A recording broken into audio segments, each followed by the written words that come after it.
Hi there, welcome to the latest episode of my 10-minute moan. I will tell you right off, this one might take a little bit longer than 10 minutes. And what the topic is considering if the terror level given by the UK government is accurate and in line with the rest of Europe and America. Now, this story, information that I'm going to share with you, has been passed to me by someone who I believe is using an alias, and for good reason I understand that, so I'll not be divulging their information, but I will divulge some aspects of their work that they've done previously. And it's a bit troubling, if I'm perfectly honest with you. And I've toyed for a while whether to make this video or not, because the information is so serious. And there is a case in the United Kingdom just now, which a lot of people have been warned about. Contempt of court. So I will not be talking about that at all. But some of the things that we discuss are things that happened around about the same time. So I'm going to be very careful what I say. I might come across more serious than I do in normal videos, but that will purely be down to the content that I'm about to discuss. And I will be reading almost verbatim because I will be careful with some of the things that are said in the information I'm going to give you. This is as I got it. And I've been contacted by this person. As I said, I believe anonymously. There's a name there, but I don't believe it's his true name. And he's told me about, as I say, his job previously. And that gives you an idea of how he is concerned. And as I say, I will be not reading it verbatim.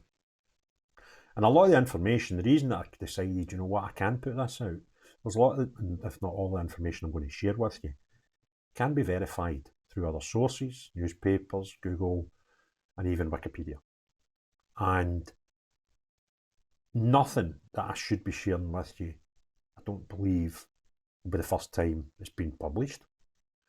But when you consider it all together in the pieces of the jigsaw puzzle that I'm about to present, then you might have considerations that I have. So anyway, the correspondence that I got, second one, says, "Thanks for your response, Craig. I am contacting you as possibly the only content creator prepared to or courageous enough to think outside the box regarding and associated issues. I started contacting various parties off social media and anonymously in October. Sorry, tell a lie. I'm trying not to say the crime that I'm not going to talk about. That would have been early August. I started talking to other parties early August to raise concerns, including some that I felt might put me at risk due to the censorious situation at the time.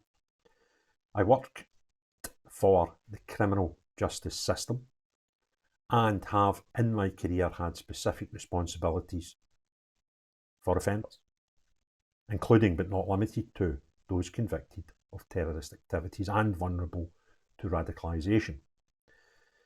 I was initially raising concerns about recent events both in the UK and overseas, but also relating to with concerns regarding more general incongruity.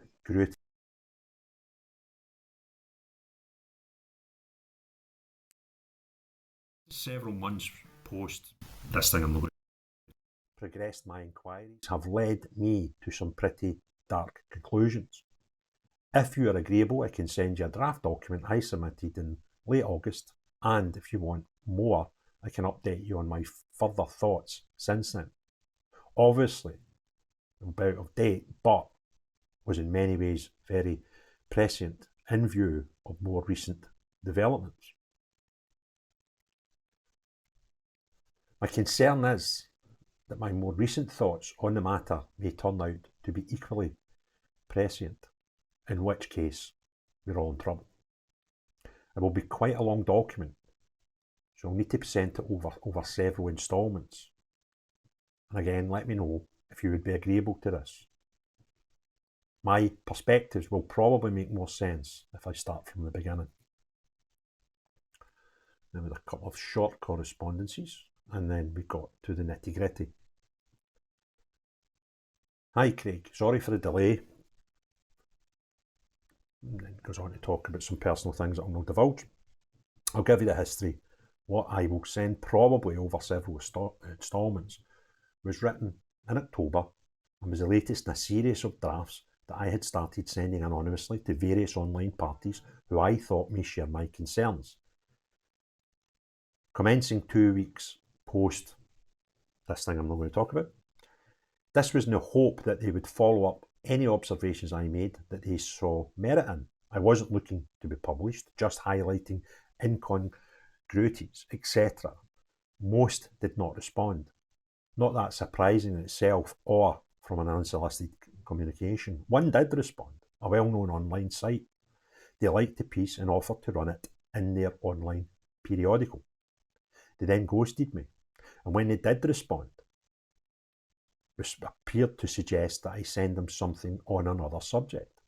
I contacted them again late last week following new disclosures on a current case, and they basically said to come back after the trial, the usual contempt of court line.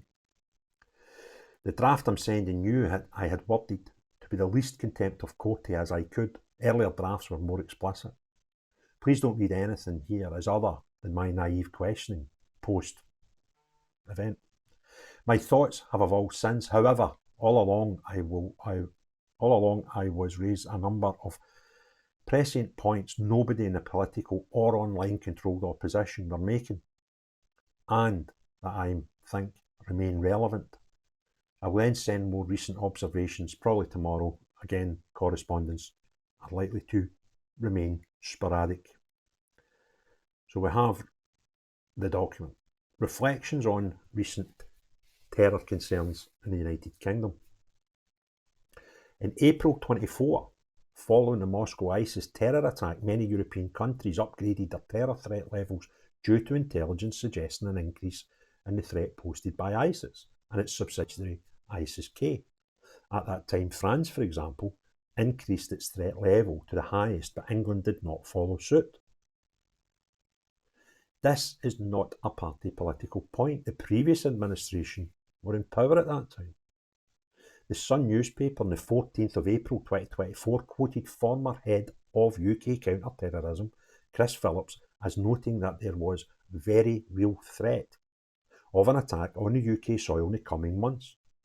He noted that in recent weeks, ISIS had resurfaced in Europe and the US in a concerning escalation, putting British counter-terror experts on high alert. Chris said a terrorist attack is likely and warned of the threat posed by ISIS, lone wolves or radicalised individuals. And Will Geddes, a leading counter-terror expert, told The Sun, I would be remarkably surprised if we do not see a terrorist attack on the UK or European soil, certainly in the next few months. He said he would not be surprised if the UK's terror threat increased. But we're still waiting. So despite all this intelligence, and despite other countries lifting their threat level, the UK haven't. Manchester Evening News on the 10th of May 2024, the arrest of 3 men in suspicion of terrorism and raids around Greater Manchester were part of a European-wide investigation into Islamic extremism. The arrests described as significant. Greater Manchester Police declined to explain the nature of the investigation. So now we have things that have happened in the UK. I will come back to the ISIS-K once I've finished reading this statement, as it were, because I'd never heard this before. And what I have found out by a simple Google search shocked me. We then goes on to talk about an incident that I don't really want to touch. All I will point out was there was a connection to Taylor Swift. And then he goes on to talk about the divulgence of the name and certain aspects about something I don't want to talk about. And it seemed to come from people called Channel 3 Now, which turned out to be an Indian-based website. He then goes on to talk about something where not only was it said in Parliament, there was a crime that the anti-terror, counter-terrorism police were dealing with. It then was voiced in a police press conference that there was a current investigation which included counter-terrorism. So this counter-terrorism was being investigated in another incident, and it was mentioned in Parliament and by the police officers a day later. Yvette Cooper mentioned it on the 30th of July. Now, I'm quite comfortable talking about what Yvette Cooper said because Hansard is the database for everything that's discussed in our Parliament, and they've published it. The press conference that I discussed is in the public domain, it still is, and I'd done a video about it on the 1st of August. So both these above statements by the Home Office and the Chief Constable were in the public domain. They also both superseded the initial government statement on this incident as being not treated as terror. To quote from Jonathan Hall KC, independent barrister appointed by the Home Secretary as the UK's 4th independent reviewer of terrorism, it could be argued that the police should take the lead in putting out details proactively, for example, by press release or news conference. All media outlets can have confidence that if the police are willing to say something on record, they must have assessed that doing so will not prejudice a live investigation. For example, by tipping off suspects or future criminal proceedings. This was a response to the Law Commission's consultation CP 262 section 19 on the 30th of September 2024. So this is guidance, this is the opinion of one of the highest ranking KCs as part of a Law Commission's consultation on the topic. In the week following another attack in the UK, there were arrests of several young men on the continent in relation to ISIS-K plot to attack Taylor Swift fans, both with knives and potentially bombs. Chemicals being found in the possession of some of the suspects. This information was broadcast on official channels throughout the world, though it received minimum UK coverage in the UK. UK coverage due to the contemptuous manufactured media histrionics regarding alleged and threatened ADL riots that just simply didn't materialise, but flooded the news feeds and distracted the UK population. So when we were all getting told to stop protesting and don't have concerns, this thing happened in Europe that nobody reported on in Britain. And that was an attack on children, or a plot to attack children, going to a Taylor Swift concert. We didn't report about it in the UK. On the 8th of August, in the wake of the Vienna arrests, the United Nations counter-terrorism chief said that Europe faces a more accurate threat from ISIS.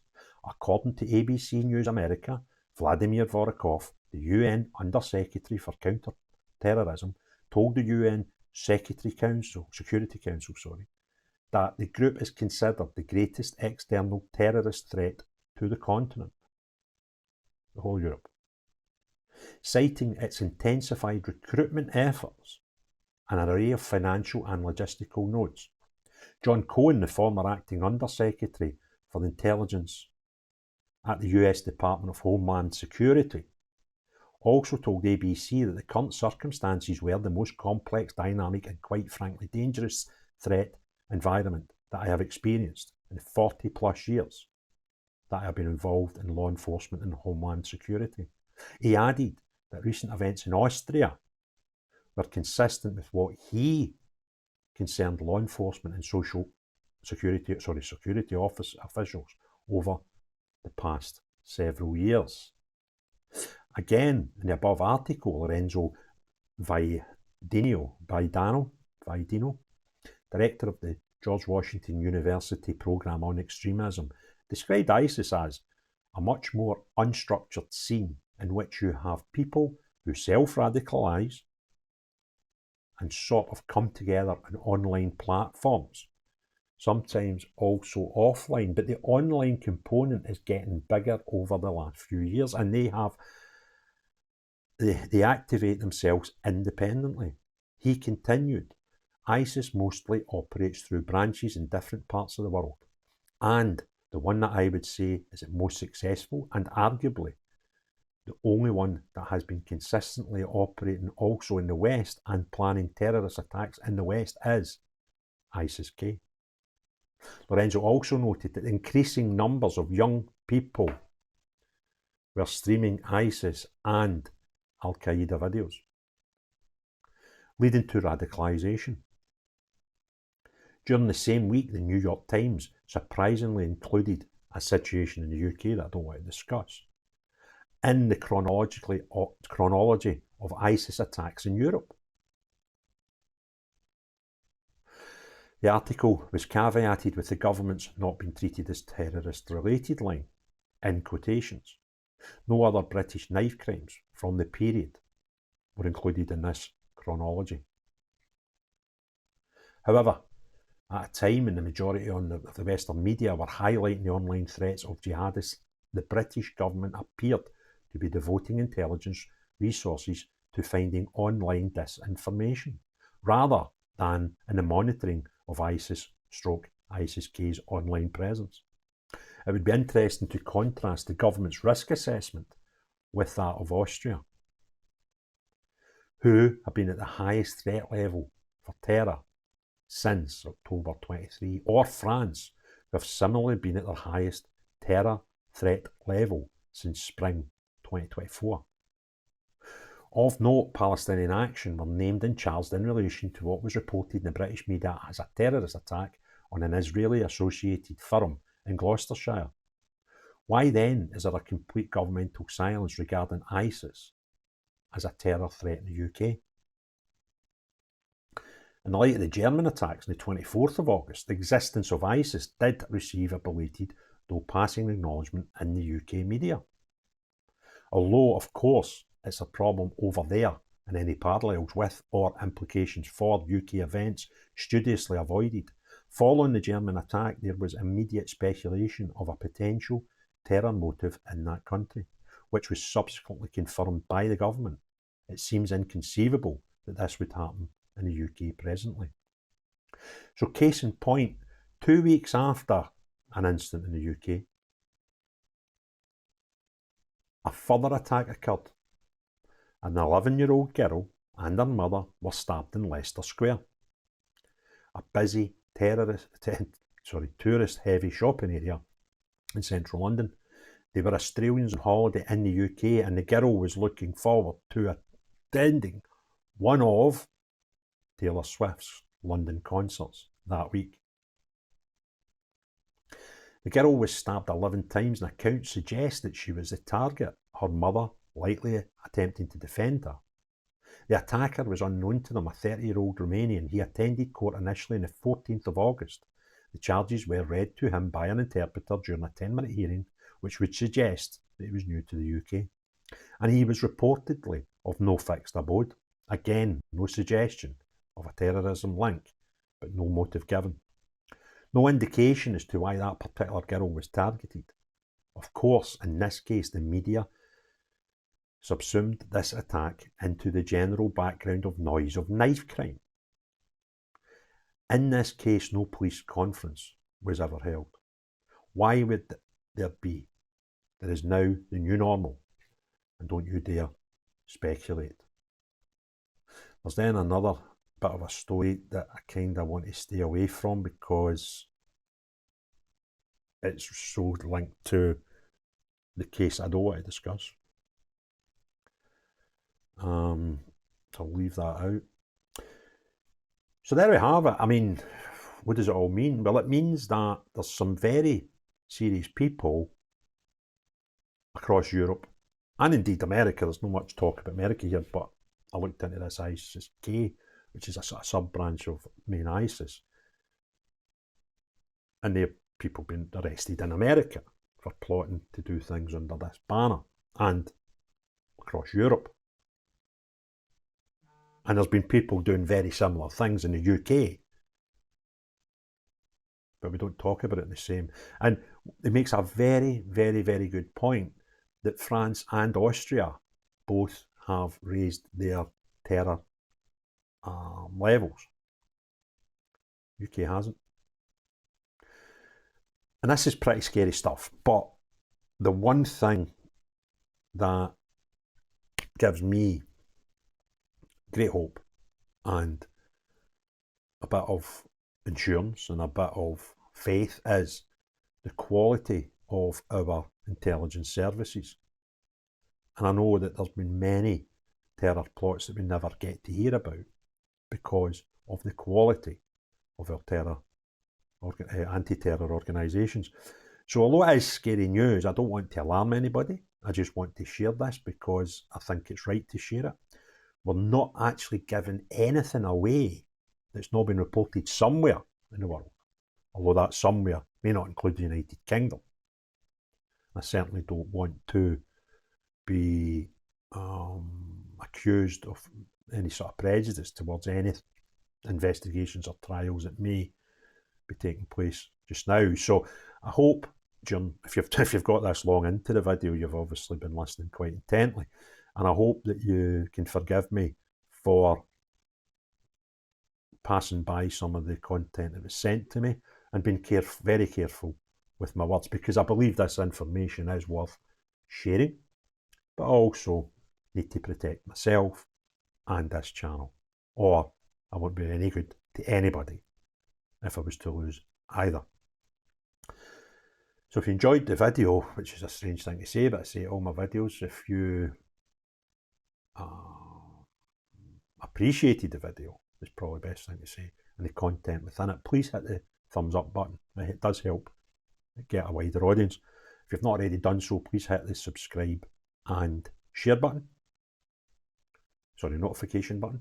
Let us know your comments below, and just be careful what you type, guys, please. But most importantly of all, unless you're anybody, a terrorist that's intent on causing damage to the Western world, not you, but everyone else, have a great day. Cheery bye now. Everyone else, have a great day. Cheery bye now.